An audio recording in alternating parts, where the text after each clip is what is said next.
안녕하세요.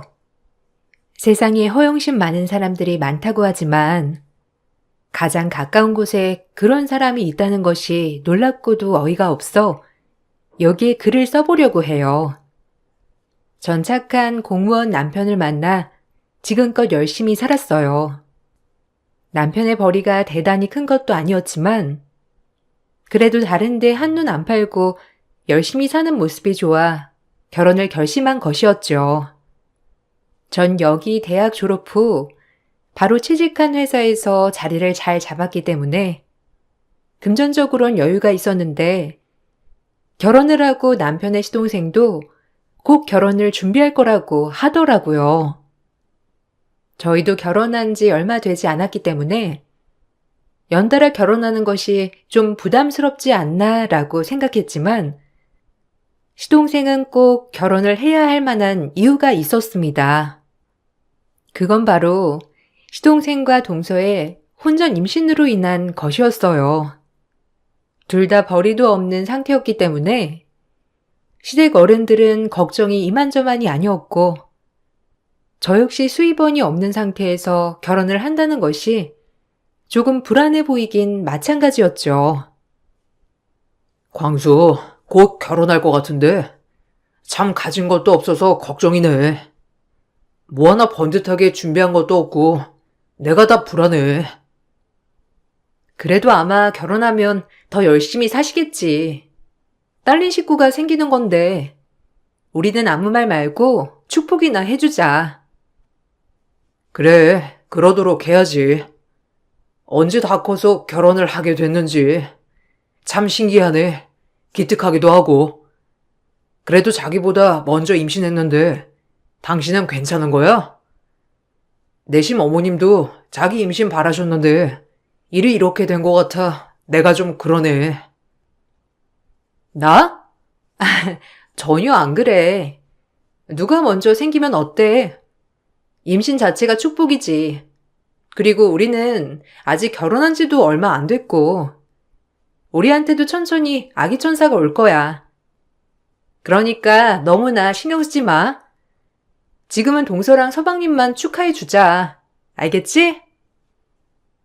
남편과 6살 정도 차이가 나는 시동생이었기에 남편은 남동생을 조금 애틋하게 봤어요. 가진 건 없지만 혼전 임신으로 결혼을 하게 되는 시동생네를 안타까워하기도 했고 그러면서도 한편으론 저보다 먼저 임신한 동서 때문에 제가 조금이라도 마음이 그럴까봐 저부터 챙기는 남편이었죠. 그런 다정한 남편 덕분에 오히려 좋은 마음만 들었던 것 같아요. 능력이 없는 서방님과 동서였지만 그래도 이제 가장이 되는 거니 더 열심히 살겠지라는 좋은 마음으로 응원해 줬어요. 그렇게 저에겐 동서가 생겼고 동서는 세상 물정 모르는 서방님과는 다르게 굉장히 눈치가 빠르고 영특했어요. 오히려 서방님 옆에 저런 사람이 있다는 것이 전 좋아 보이더라고요. 하지만 그런 모습도 잠시 동서는 모든 면에서 저보다 잘나고 싶어 했어요. 형님은 아기 안 가지세요? 그래도 저희가 먼저 가져서 죄송하네요. 아무래도 순서가 있는 건데 이 집 장소는 저희 아들이 되겠어요. 안 그래요? 그럼 어머님이 돌아가셨을 때 나눠주실 재산도 당연히 우리 아이가 가장 많이 받을 거고. 동서, 무슨 먼 얘기를 그렇게 해. 그리고 내가 결혼한 지 얼마나 됐다고. 내 걱정은 안 해줘도 돼. 동서나 몸조리 잘해. 그래도 그게 아니죠. 전 항상 형님한테 죄송한걸요? 제가 눈치 없이 아들을 가진 것 같아서. 장남은 형님네인데. 나 생각해줘서 고맙네. 근데 그런 걱정은 안 해도 돼. 형제끼리 누가 더 좀 가져가고 못 가져가고 그런 걸로 우리 지금부터 얘기 말자. 아직 먼 얘기기도 하고. 지금은 동서 뱃속에 있는 우리 조카 건강하게 태어나길 바랄 뿐이야. 네, 참 형님은 가만 보면 참 마음이 바다같이 넓으신 것 같네요. 어쩜 이리도 제 생각을 해주시는지 참 눈물이 나네요. 동서의 말이 비꼬는 말인 걸 알았음에도 그저 가족끼리 잘 지내고 싶었고 손윗사람으로서 동서를 품어야겠다고 생각했어요. 하지만 동서는 생각해주는 척 아이가 없는 저에게 늘 먼저 가져서 미안하다는 핑계로 압박을 주더라고요. 어머님이나 남편 누구 하나 임신 얘기를 꺼내지 않는데 늘 동서는 저를 만나면 먼저 임신을 했다는 이유로 저에게 임신 타령을 하더군요.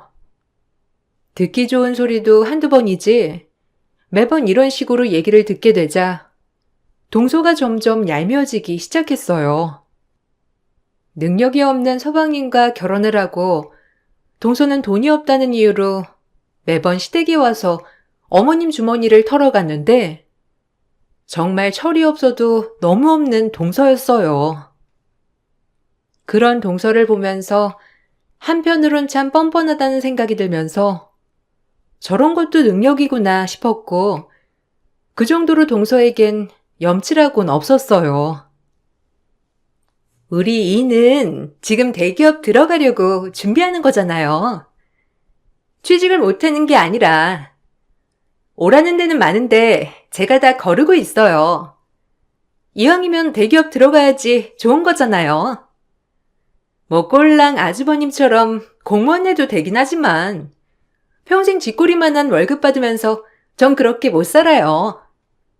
남자라면 좀 포부가 크게 살아야지. 안 그런가요? 그래서 말인데요, 어머님. 저희 생활비 좀... 아휴, 일단 들어갈 데가 있으면 들어갔다가 다른 데 이직해도 괜찮지 않니? 너희 세 식구 내가 언제까지 생활비를 대줘야 해? 결혼하면 독립하는 거라는데 어쩜 이렇게 독립이란 게 없어 없기를. 이게 다 내 아들 탓이려니 생각해서 생활비는 주고 있다만 큰애네도 맞벌이 하잖아. 너도 이제 애 낳고 몸조리 다 했는데 너라도 나가서 아기 가자값이라도 벌어야 하는 거 아니니? 어머, 어머님도? 모르시는 말씀 마세요. 지금 아이와 엄마의 관계에서 애착 관계가 얼마나 중요한데 저보고 나가서 일을 하라고 하시는 거예요? 광수 씨 분명히 대기업 들어갈 거고 그럼 고생 끝인데 조금만 더 기다려 봐야죠. 그리고 지금도 오라는 데 많은데 제가 못 가게 하는 거라니까요. 뭐 어머님은 여유가 되시니까 그저 투자한다 생각해 주세요. 저희한테. 동서는 어머님께 생활비를 타가면서도 늘 뻔뻔했어요. 어머님은 그러한 동서를 못마땅히 여겼지만 본인 아들이 못나서 그런 거라며 매번 생활비를 챙겨주셨죠. 저 역시 동서가 마음에 들진 않았지만 이런 부분은 제가 왈가왈부할 일이 아니라고 생각했어요. 하지만 동서는 매번 저희를 깎아내리기 바빴는데 지금 생각해보면 저희한테서 오는 자격지심으로 인해 저희를 깎아내렸던 것 같아요. 어머님 생신으로 시댁 모임이 있던 날도 제 선물을 보고 기뻐하시는 어머님을 향해 또 한 번 은근히 저를 내리 깎더라고요. 그 모습이 얄밉고 정말 싫었지만 무식한 사람 상대해봤자 내 입만 더러워지지 이런 생각을 하면서 이를 갈고 참았어요. 어머님, 여기 이거 제 마음이에요. 뭘 해야 될지 몰라서 일단 현금 준비했는데 어머님 친구분들이랑 맛있는 거 드시고 마음에 드시는 거 구매하세요. 다음번에 더 여유가 있을 때 더 많이 챙겨 드릴게요. 그래도 건강이 최고니까 건강 꼭 주의하시고요. 아유, 고맙다. 내가 며느리가 생기니 이런 것도 받아보고 좋네. 아들들만 있어서 그런 거 한 번을 챙겨 받아본 적이 없는데 다들 무뚝뚝해가지고 금액이 뭐가 중요하냐? 마음이 중요하지. 다음번에 더 많이 안 줘도 되니까 부담 갖지 마. 고마워, 정말. 엄마, 며느리 잘 뒀죠? 몇 날 며칠을 고민하더라니까. 엄마 선물로.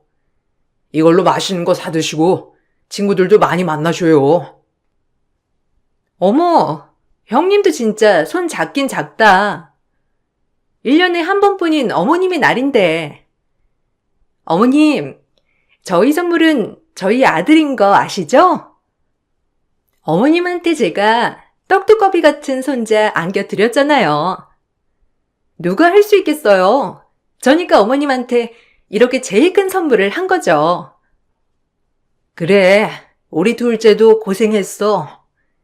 없는 놈 만나서 애 낳고 살기가 어디 쉽냐? 고맙다, 너도.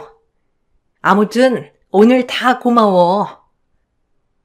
아무래도 뭐니 뭐니 해도 어머님한테 손자만한 선물이 있겠어요? 아무도 못 해드리는 선물 제가 해드린 거예요. 동서는 은근히 또 한 번 아이가 없는 저를 내리깎으며 제가 드린 현금 액수도 너무 작다며 코웃음을 치더라고요. 그래놓고 본인은 본인이 낳은 아들이 선물이라나 뭐라나. 그 말을 듣고 정말 얄미워서 참을 수가 없었어요. 그리고 밥을 먹다가 대뜸 저희 남편 월급을 대놓고 물어보더라고요. 일반 회사원보다야 작다고 하니 코웃음을 치며 역시 공무원은 안 해야겠다며 말끝마다 아주 미운 말만 골라 하는 동서였죠. 서방님도 동서의 행동이 눈치가 보였는지 동서한테 대놓고 그만 좀 하라고 했어요. 그 정도로 동서와 만나기만 하면 동서는 늘 저희를 못 잡아먹어서 안달난 사람처럼 행동했는데 정말 진절머리가 나더라고요. 아, 근데 아주버님은 연봉이 어느 정도 되세요? 공무원이면 그래도 일반 기업보단 훨씬 작긴 작잖아요. 그렇죠? 아, 뭐, 그렇죠. 그냥 철밥통인 것 빼고는 뭐 쥐꼬리긴 해요. 제가 7급이고 아직 말단이라 그렇게 많진 않아요. 직장인들보다 훨씬 못 받는 거죠. 그래도 노후 보장은 잘 되어 있으니 전 그걸로 만족합니다. 공무원하길 잘했다고 생각하고요. 어머, 진짜요? 제가 그래서 이 공무원 준비한다는 거 말렸잖아요. 아니, 웬만한 직장인보다 못 받는데 그 월급으로 어떻게 살아요? 형님도 진짜 대단하시다. 그래서 맞벌이 하시는 건가? 하긴 지금 애가 없어서 가능은 하시겠다. 아, 그래? 공무원도 아무나 하는 거 아니야, 동서. 그래도 이는 7급이지만 서방님 9급 시험 봐도 떨어질 수도 있어. 그렇게 잘난 서방님은 그럼 왜 아직까지 취직을 못하는 건데? 동서도 가만 보면 말 참 웃기게 한다니까? 그만 좀 깎아내려. 어머머머, 형님, 지금 급수부심 부리시는 거예요? 우리 형님 참 안 그래 보여도 귀엽다니까. 알겠어요. 대단하세요. 당신 그만 좀 해. 아, 왜 이렇게 말이 많아? 밥 먹는데. 형수님, 죄송해요. 뭐 언짢으신 건 아니죠? 아, 그만하고 얼른 밥이나 먹어. 부글부글 끓고 있던 참에 시동생이 말려 간신히 참았고 늘 저런 식으로 동서는 선 넘은 발언들을 하더라고요. 계속 저는 그래 내가 참자. 내가 손윗동선이 참는 거야. 내가 조금 더 여유가 있으니 포용하자라는 마음으로 참아냈습니다. 그리고 그런 저에게 선물같이 아이가 찾아왔는데 그렇게 아이 부심 부리던 동서는 제가 임신을 했다고 하자 입이 대빨 나오더라고요. 본인만이 누릴 수 있는 아이 엄마인 특권이 저에게도 생긴다고 생각했는지 제 임신이 마냥 달가워 보이진 않더라고요. 아이고, 우리 첫째 임신했다는 게 사실이야? 아유, 너무 잘 됐다, 정말. 사실 언제 생기나 너무 궁금했는데 너무 잘 됐어. 그러게요, 어머님. 그래도 생각보다 빨리 찾아와 준 것 같아서 너무 기쁜 거 있죠? 같이 좋아해 주셔서 감사해요, 어머니. 아, 당연히 좋지. 아주 내가 요새 들은 어떤 말들보다 제일 기쁘다. 뭐 먹고 싶은 거나 몸 안 좋은 데는 없는 거야? 네 몸이 제일 중요한 거 알지? 아이도 중요하지만 임신 기간에는 산모가 제일 중요해. 그러니까 힘들면 말해라. 반찬이나 이런 것들은 내가 다 싸다 줄 테니까 손 하나 까딱하지 말고 쉬기만 해. 일하랴 살림하랴 산모는 두 가지 다 못하니까 알겠지? 내가 강진이한테도 말할게. 감사해요, 어머니. 이렇게 생각해 주셔서. 그래도 뱃속 아이가 되게 순해서 아직까지는 괜찮은 것 같아요. 힘들면 말씀드릴게요. 혹시라도 너 부담될까봐 내가 얼마나 참았는지. 아유, 이제 한시름 놓겠다. 너무 잘했어. 장애 우리 큰며느리 고생했어. 어머님은 제가 임신했다고 하자 너무 좋아하더라고요. 반찬이며 과일, 고기 등 매일같이 집에 배달해 주셨고, 일하느라 바쁜 저를 많이 배려해 주셨는데 정말 감사한 일이었죠. 하지만 이 꼴을 동서는 철이 없게도 가만히 있지 않았습니다. 시어머니가 저를 배려해 주시는 일이 많아지자 동서는 본인과 저를 차별한다고 시어머니에게 따지기 시작한 거죠. 정말 머릿속에 무슨 생각으로 가득한 건지 알 수 없는 동서였고, 사람이 어쩜 저렇게 본인밖에 모를까 하는 마음이 들었거든요. 어머님, 너무하세요. 남들 다 아는 임신 형님도 한 건데 과일이며 반찬에 고기까지. 어떻게 매일같이 그 집에 날라주실 생각을 하시는 거예요? 저 정말 섭섭해요. 우리 아이 먹을 간식 한번 가져다 준 적 있으세요? 진짜 너무하네요. 뭐라고? 아니, 너 임신했을 때도 내가 너 먹고 싶은 거며 반찬에 다 해다 줬잖니. 가뜩이나 큰애는 일까지 하는데 얼마나 힘들겠어? 넌 어쩜 애가 신보가 그러니? 그러니까 네 서방이 안 풀리는 거다. 네 신보가 그러니까 마음 좀 곱겠어. 애 엄마가 그러면 되겠니? 가만 보면 너 꼭 큰애한테만 그러는 것 같아. 아유, 네 아들이 널 보고 배울까봐 내가 마음이 안 좋아. 뭐라고요? 아니, 맞잖아요. 우리 아이가 장손이고 큰 조카인데 어머님이 제일 챙겨야 할 사람 아닌가요? 제가 자그마치 이 집에 장손을 낳아드렸는데 어쩜 이러세요? 형님은 알아서 잘 챙겨 드시겠죠. 나가서 얼마나 잘 먹겠어요? 전 임신 기간 내내 집에만 있어서 그런지 얼마나 우울했는데 정말 너무하시네요. 어쨌든 어머님, 형님한테 너무 그렇게 하지 않으셨으면 해요. 참나, 진짜 기가 막혀서 말이 다 안 나온다. 너 욕심 많은 거야. 내 진작부터 알았는데 참 어쩜 이렇게 욕심이 많은지.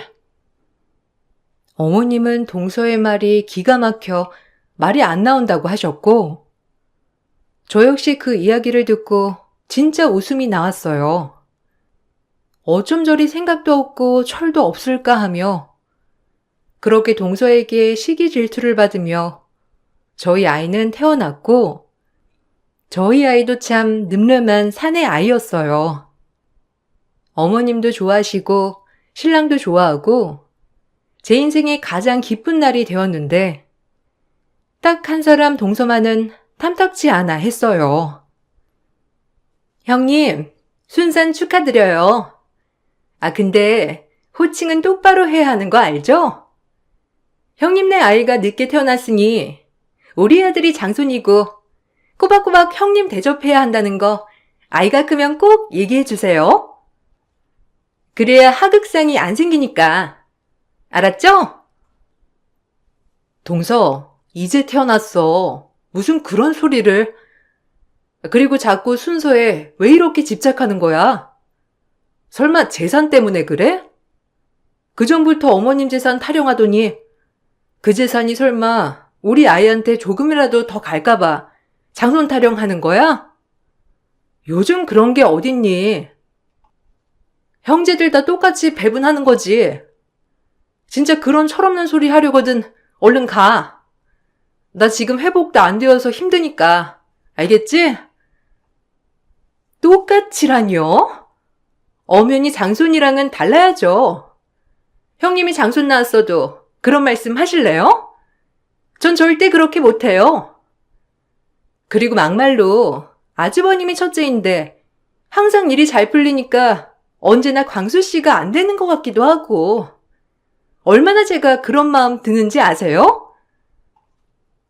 아, 재수씨, 억지가 심하네요. 무슨 그런 소리를? 본인 노력에 달린 거죠. 그게 왜 제가 잘 돼서 강수가 안 된다고 생각하는 겁니까? 형기에 눌려서 어렸을 때부터 똑소리 나게 뭐 하나 해본 게 없으니까 하는 말이죠. 그러니 지금까지도 저 모양 저 꼴이고요. 동서, 진짜 비하기 심하네. 그만해, 이런 말 할 거면. 동서가 왜 예민한진 모르겠는데 이런 말 할 거면 가줘. 나 회복해야 하니까. 동서는 이렇게 얘기하고 병실을 나섰는데 기가 막히더라고요. 매사에 꼬여서 늘 저런 식으로 행동하는 게 본인을 갉아먹는 일이란 걸 왜 모를까 하면서 참 아이러니했어요. 안타깝기도 하면서 안쓰럽기도 하고 한편으론 너무 어리석다는 생각이 들었죠. 사람이 매사에 저런 태도이니 잘 될 리가 있나 싶은 마음도 들면서 여러 가지 복합적인 감정이 드는 건 사실이었어요. 그렇게 동서가 한바탕 퍼붓고 간 뒤 저희는 대면대면해졌고 시어머니도 동서의 자격지심이 너무 심하니 특별히 저희 두 집을 부르는 일은 없었어요. 각자 따로 만나거나 하는 날들이 많았는데 그렇게 시간이 많이 흘렀고 시간이 지나고 나니 동서에 대한 미움도 조금씩 잊혀졌습니다. 그러던 중 시동생이 드디어 꿈에 그리던 취직을 해서 축하 파티를 한다고 하더군요. 형님, 제가 오랜만에 전화드리죠? 어머님한테 소식 들으셨어요? 우리 광수 씨 취직했잖아요. 정말 유명한 회사인데 아주 한 번에 면접까지 프리패스했잖아요. 그래서 이번 주말에 저희 축하 파티 하려고 하거든요. 오실 거죠? 그래. 소식 들었어. 가야지. 어디로 가면 돼? 가서 축하도 해주고 오랜만에 밥도 먹고 그러자고. 어디로 갈까? 7구급 레스토랑 예약했으니 거기로 오세요. 아, 빈손이면 섭섭합니다. 밥값은 하셔야죠? 이따 봬요, 형님. 동서는 유명 레스토랑을 알려주었는데 아주 기분이 좋아 보였어요. 드디어 동서가 그렇게도 바라던 서방님도 취직을 했겠다. 이제 동서 마음에 그런 시기 질투나 자격지심이 많이 없어졌으면 좋겠다고 생각하면서 기꺼이 축하 자리에 응했어요. 그리고 당일이 되어서 시어머니와 남편 그리고 아들을 데리고 동서가 초대한 레스토랑으로 향하면서 그렇게 고대하던 취직인이 서방님께 드릴 선물로 넥타이와 지갑을 구매했어요. 서방님이 좋아하는 브랜드이기도 했고 저 역시 주는 사람이지만 기분이 너무 좋더라고요. 한참 선물을 고르느라 시간이 좀 걸렸고 일찍 출발했지만 결국엔 조금 늦게 도착하게 되었죠. 그렇게 간 레스토랑, 동서는 오랜만에 봤는데도 불구하고 여전하더라고요. 서방님까지 취직을 하고 나니 예전보다 더 근거 없는 자신감이 차오르며 저희를 무시하기 시작하였어요. 대놓고 선물 가지고 얘기를 하기 시작했는데 기분이 나쁘더라고요. 기껏 생각해서 서방님이 좋아하는 브랜드까지 찾아가며 지갑과 타일을 샀더니 동서는 선물이 너무 약소하다며 비아냥대더군요. 좋은 마음으로 선물을 사왔지만 동서의 태도에 정말 기분이 와장창 깨지는 것 같았고 남편 또한 그 모습을 보더니 얼굴을 찌푸렸어요. 어머, 오셨어요? 뭐 드시고 싶은 거 오늘 다 시키세요. 이 벌이가 얼마나 많은데요. 아마 아주버님 지금 공무원으로 오래 근무한 월급보다도 이 초봉이 더 많을 수도. 제가 말했죠? 한방이라고. 아, 혹시 그 선물 우리 광수 씨 거예요? 아주버님이 이제 40살 정도 됐으니 동생 롤렉스 정도는 사줘야죠. 꼴랑 이게 뭐예요? 하긴 형님네 사정 뭐 뻔하죠. 공무원 월급. 얘, 너 뭐라는 거니? 지금 성의 있게 선물 사온 사람한테 말하는 태도가 그게 뭐야? 내가 말 안 하려고 참으려 했건만 진짜 못 봐주겠네. 진짜 말이 안 나왔고 지갑과 넥타이는 무시한 채 남편 나이 정도면 선물을 롤렉스 시계를 사줘야 한다니. 역시나 허영심으로 가득 차서 기분이 너무 나빠졌어요. 너무 화가 나서 오랜만에 봤지만 한마디 하게 되더라고요. 제가 한마디 하자 동서는 10마디 20마디를 할 준비를 했고요. 동서 보고 하는 말 같이 인간은 참 변하지 않는다는 말이 정말 꼭 맞는 말 같았어요. 동서 진짜 웃긴다. 남들 다 아는 취직했다고 뭐? 롤렉스? 그래, 여유가 있으면 해줄 수도 있겠지. 근데 동서는 뭘 했는데? 도대체 뭘 했길래 우리한테 바라기만 하는 건데? 진짜 뻔뻔하다. 원래도 뻔뻔한 거 알았지만 시간이 이렇게 지나도 여전하구나. 진짜 어쩜 그렇게 사람이 최악이야? 참 그것도 능력이다.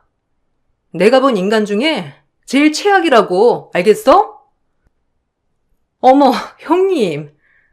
지금 저희 남편 취직했다고 좀 열내는 거예요? 이제 아주버님보다 더 잘 나가는 거 생각하니까 배 아프세요?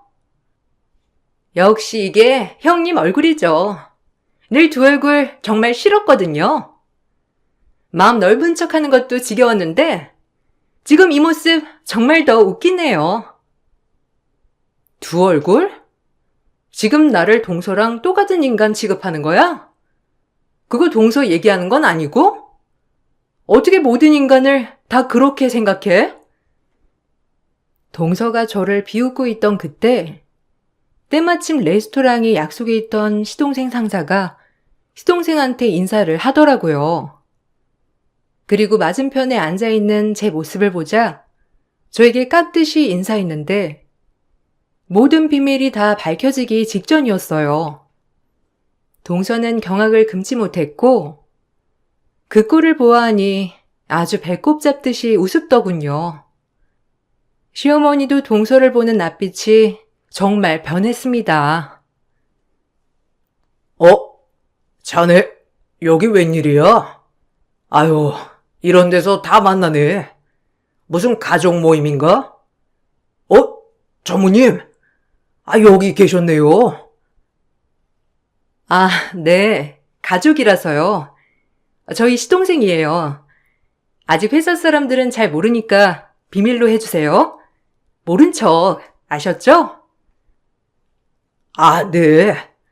조모님 오더라면 꼭 그렇게 해야죠. 시동생이셨구나. 자네 아주 굵은 동아줄 하나 가지고 있었구먼. 네. 좋은 시간 보내세요. 저희 전무님이 사실 제 형수님이세요. 진작 말씀 못 드려서 죄송합니다. 회사에서 뵐게요. 그 상사의 말이 끝나자마자 동서는 이게 무슨 말이냐고 저에게 되묻더라고요. 제가 대답도 하기 전에 시어머니는 잔뜩 화가 나서 동서에게 싸붙이기 시작했고, 동서는 아무 말도 못하고 있었어요. 그리고 서방님도 화가 났는지 처음으로 화를 많이 냈어요. 고얀 것. 너희 형님이 얼마나 애를 썼는데 그것도 모르고 이렇게 날뛰어? 원래부터가 인간 말종인 건 알았지만 넌 진짜 역대급 인간 말종이다. 아주 시집 올 때부터 지금까지 네 형님 못 잡아먹어서 안달해. 어쩜 애가 이렇게 못돼 처먹었어? 광수 하도 필빌거리길래 내가 눈 한번 딱 감고 네 형님한테 부탁했다. 너네 회사라도 좀 넣어달라고. 착한 첫째가 그거 거절 못하고 광수 취직에 얼마나 있었는데. 그것도 모르고? 그리고 네 형님이 얼마나 네가 시기 질투가 많으면 본인이 다니는 회사까지 굳이 언급하지도 않았겠어? 넌 우리 집안에 어울리지도 않는 인간이야. 알아? 어떻게 너 같은 애가 며느리로 들어왔는지. 그래, 형수님이 얼마나 있었는데. 굳이 말하지 말라고 하셔서 안 한 건데. 내 스펙에 형수가 다니는 회사 들어가기가 쉬운 줄 알아? 형수 정도 되니까 나 꽂아준 거야. 우리 회사 전무님이라고 알아? 당신이랑 얼마나 차이가 나는 형수님인데. 너 이러는 거 나도 지겹다 진짜. 매일같이 네 친구들이랑 비교질해. 형수에게 느끼는 자격지심 지겨워 정말. 지긋지긋하다고. 진짜 기가 막혀서 말이 안 나온다. 우리 집 걱정 말고 동선애나 걱정해. 이 철밥통인 공무원에 나 대기업 전무이사야. 내가 그냥 중소기업 회사원인 줄 알았어? 너도 참 한심하다. 그러니 네 시야가 그 정도밖에 안 되지. 어머님, 저 더 이상 여기 있기 불쾌해서 이만 가볼게요. 도저히 동서랑은 얼굴 마주대고 대화하기 싫네요. 죄송합니다. 재수씨, 아니 광수 너도 똑같아. 재수씨가 이렇게까지 된 것도 다 너 때문이다. 다신 보지 말자. 너희 지긋지긋해 정말. 그렇게 남편과 저 그리고 아이는 레스토랑을 빠져나왔고, 시동생은 동서를 쥐잡듯이 잡았다고 했어요. 그리고 시어머니마저 동서를 보지 않겠다고 으름장을 놓아서 서방님은 중간에서 이러지도 저러지도 못했고, 동서는 결국 저에게 무릎을 꿇고 사과를 해야 했어요. 이렇게 불쑥 찾아와서 죄송해요. 전혀 몰랐어요, 정말. 형님이 그렇게 대단한 회사 전무라는 것도, 그리고 강수 씨 회사에 꽂아준 것도 말이에요. 제가 진짜 무슨 짓을 했는지 그동안 죄송했어요. 네? 혹시 저희 강수 씨한테 무슨 피해 가는 거 아니죠? 형님 그렇게 옹졸한 사람 아니잖아요. 저희 강수 씨 이제서야 취직했는데 안 그래요? 제 실언은 다 잊어주세요. 웃긴다 동서. 내가 전무이사 아니었다면 과연 이랬을까? 그리고 내가 전무라니까 서방님한테 무슨 해코지 할까봐 이렇게 비는 거잖아. 동서 가식적인 인간 아니었어? 진짜 웃긴다. 어쩜 사람이라는 게 참 그럴 수가 있어? 매번 비교질에 자격지심해. 나도 이제 더 이상 동서랑 얘기하고 싶지 않아. 동서 진심 느껴지지도 않고 더 이상 얼굴 보고 싶지 않으니 찾아오지 마. 아니 형님, 아니라니까요. 제가 정말 죄송해서 그런 건데 한 번만 용서해 주세요. 형님 마음 바다같이 넓잖아요. 네? 제 말에 동서는 바지가랑이를 붙잡았지만 매몰차게 뿌리치고 거절했죠. 제가 사과를 받아주지 않자 시어머니와 서방님은 동서를 더 질책하였고 결국 서방님은 최악의 이혼이라는 카드를 내밀더라고요. 본인도 여태까지 동서에게 쌓아왔던 모든 것들이 폭발해서 말이에요. 알고 보니 동서와 서방님도 같이 살면서 문제가 참 많았는데 서방님은 그동안에 동서가 마음에 드는 회사가 아니면 이력서조차 넣어보지 못했다고 했죠. 하지만 늘 제대로 돈을 벌지 못하는 그런 비애 때문에 늘 동서에게 기가 눌려서 항상 취업 준비만 했다고 했어요. 그래도 동서 눈에 차지 않았다고 했고 그런 서방님이 이제서야 폭발을 한 것이에요.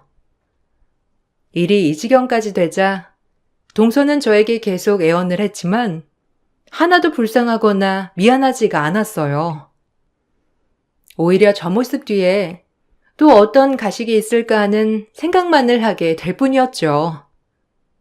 아마도 결혼 초부터 쌓였던 게 폭발하고 말았던 거예요. 난 너 같은 며느리 못 본다. 아니 아무리 철이 없고 욕심이 많아도 그렇지. 어디까지 그럴 거야? 정말 너는 좀만 네 소나기에 뭐 들어오면 아주 나까지 무시하래다. 하나를 보면 열을 알아. 네 형님한테 고마운 줄 모르고 매번 비교질에 자격지심해. 아이고 지겨워. 어머님, 갑자기 왜 그러세요? 저 광수 씨 취업 준비하는 몇 년 동안 제가 얼마나 고생을 했는데 저한테 이러실 수 있어요. 네가 고생을 뭐가 해? 내가 달에 한 번씩 생활비 꼬박꼬박 줘. 먹고 싶은 거 갖다 바쳐. 네가 한 게 뭐가 있냐? 어? 말을 해봐. 네가 나가서 돈 한 푼 벌면서 애 취업 뒷바라지를 했어?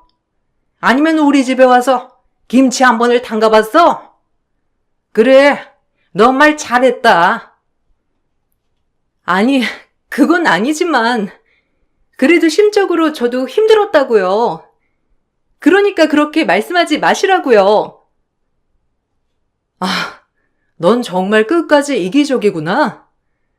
애써 널 포용하고 감싸려고 했던 내가 한심해. 넌 늘 날 우습게 여겼는데 말이야. 광수 씨가 이혼하자고 해요. 이제 와서 저랑 아이는 어떡하라고 좀 말려주세요.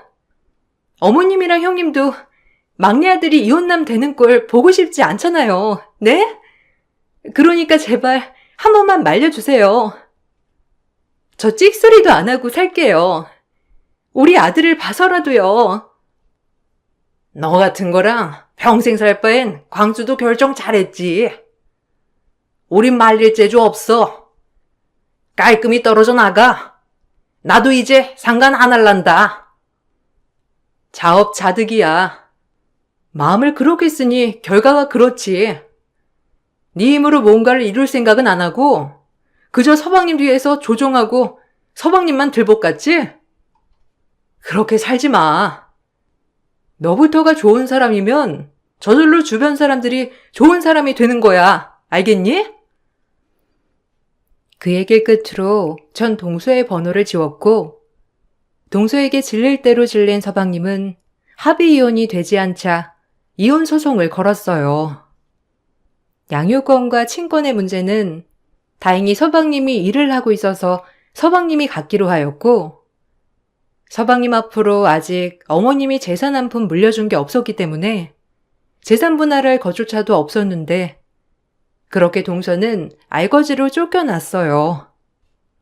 남을 맨날 깔보고 우습게 여기더니 결국은 자기 발등을 찍은 거예요. 본인이 노력할 생각은 하나도 안 하고 처음부터 남편을 등에 업고 모든 걸 깔보려고 했던 동서의 자업자득으로 끝난 마무리였어요.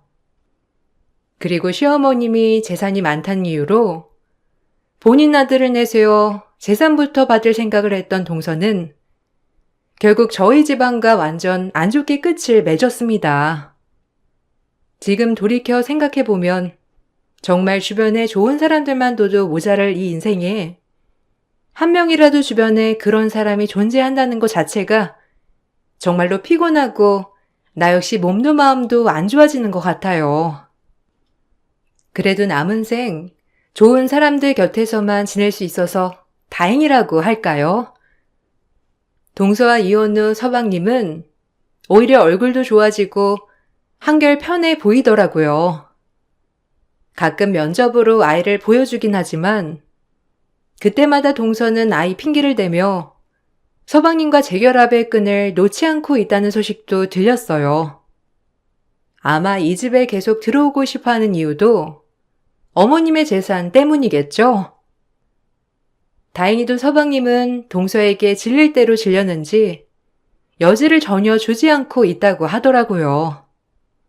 그리고 저희 회사에서 무엇보다 일도 열심히 하고 있고요. 저도 언제까지일진 모르겠지만 주어진 일을 열심히 하며 사랑하는 남편, 사랑하는 아이와 지금처럼 행복하게 살고 싶은 바람뿐입니다. 여러분들도 혹시 바로 옆에서 악영향을 끼치고 있는 사람들이 있다면 당장 떨쳐버리세요. 우리 인생은 좋은 것만 생각하기에도 짧답니다. 제 글을 읽어주셔서 너무 감사드리고 좋은 하루 보내세요.